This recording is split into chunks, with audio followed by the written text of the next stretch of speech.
আসসালামু আলাইকুম প্রিয় দর্শক।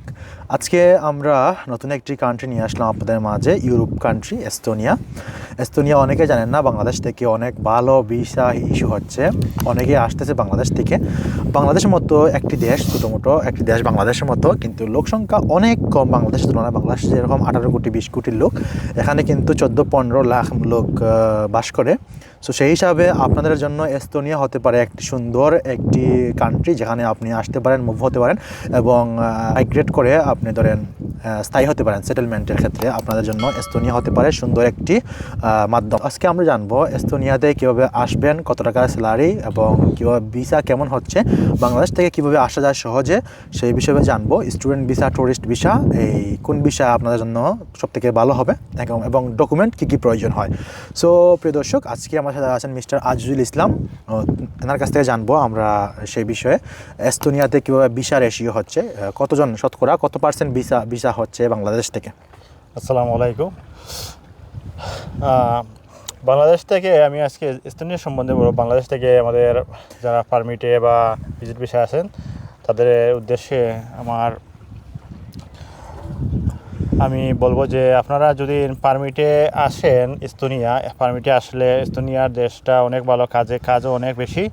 আর বাংলাদেশ থেকে এই 90-98% ভিসা হয় এস্তোনিয়ার। যদি পারমিটে আসেন তাহলে এখানে আপনার স্যালারি দিক দিয়ে হচ্ছে আপনার এই 900 ইউরো পারমিটের ক্ষেত্রে, 900 ইউরো প্লাস 1000 ইউরো পর্যন্ত যায়। হ্যাঁ, পারমিটের ক্ষেত্রে। সো আপনাদের এই পারমিটটা কেমন ইস্যু হয়? মানে বাংলাদেশ থেকে দুই ধরনের পারমিটে আসা যায়, যেমন ধরুন লং টার্ম অথবা শর্ট টার্ম, কিন্তু বাংলাদেশ থেকে আসা যায় বেশি, কিন্তু লং টার্ম কিন্তু আসা যায় না।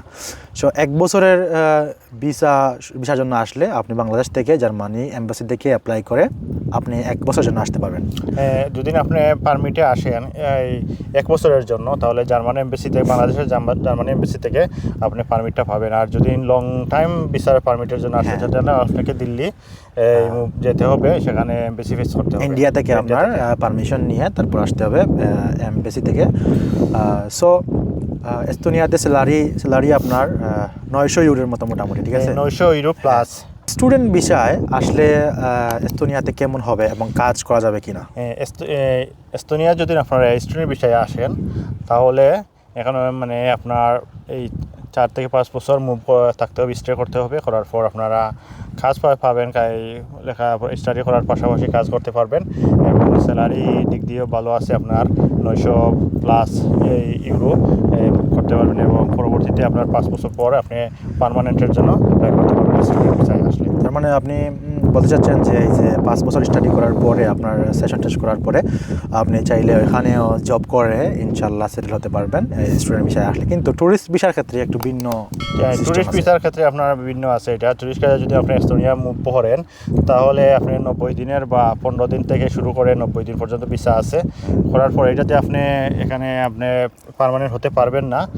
আর এটা যদি অন্য দেশে আপনি মুভ করেন, এটাকে আমি সাজেস্ট করবো না অন্য দেশে আপনি মুভ করার ক্ষেত্রে, কারণ এটা অনেক কষ্ট করতে হবে আপনাকে।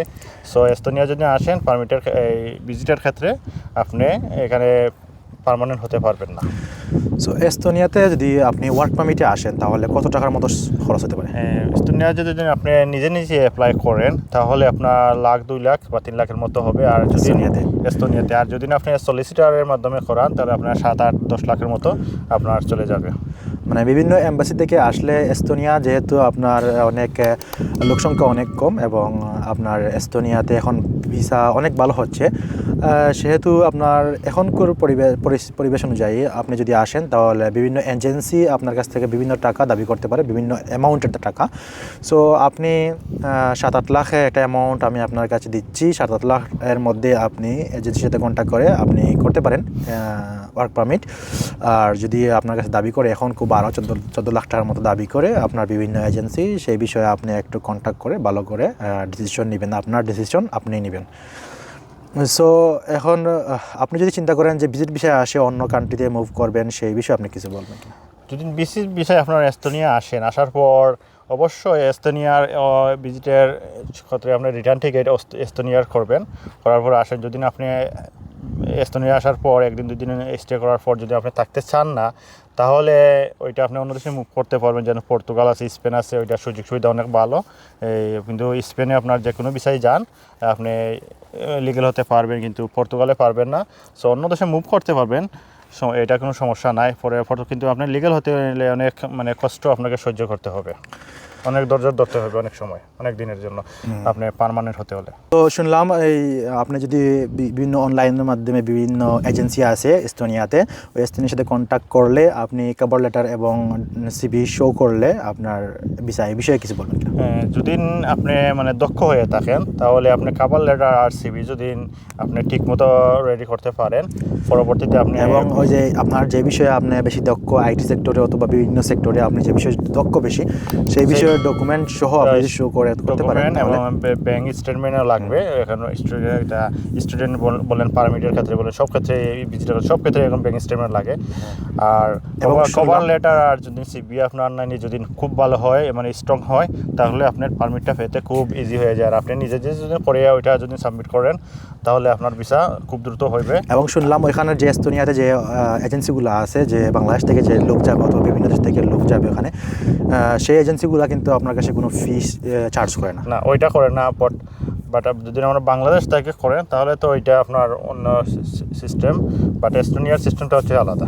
এস্তোনিয়াতে যারা এজেন্সি আছে যেগুলো, এগুলো আপনি যদি জব করতে চান এস্তোনিয়াতে এসে এবং ডকুমেন্ট শো করেন, সিবি এবং কভার লেটার শো করেন, তারপরে ওরা কিন্তু আপনার কাছ থেকে কোনো চার্জ দাবি করে না। সামান্য কিছু চার্জ শুধু ডকুমেন্ট এই হিসেবে রেডি করার জন্য হয়তো দিতে হতে পারে আপনার ভিসার ক্ষেত্রে আর কি সেগুলো। তো এস্তোনিয়াতে আসতে গেলে আপনার ভালো একটা ভিসা ইস্যুর ক্ষেত্রে ভালো একটা সাপোর্টিং ডকুমেন্ট কী কী হতে পারে? যদি এস্তোনিয়াতের ক্ষেত্রে সবচেয়ে স্ট্রং ডকুমেন্ট হচ্ছে আপনার এই ব্যাংক স্টেটমেন্ট আর ব্যাংক সলভেন্সি।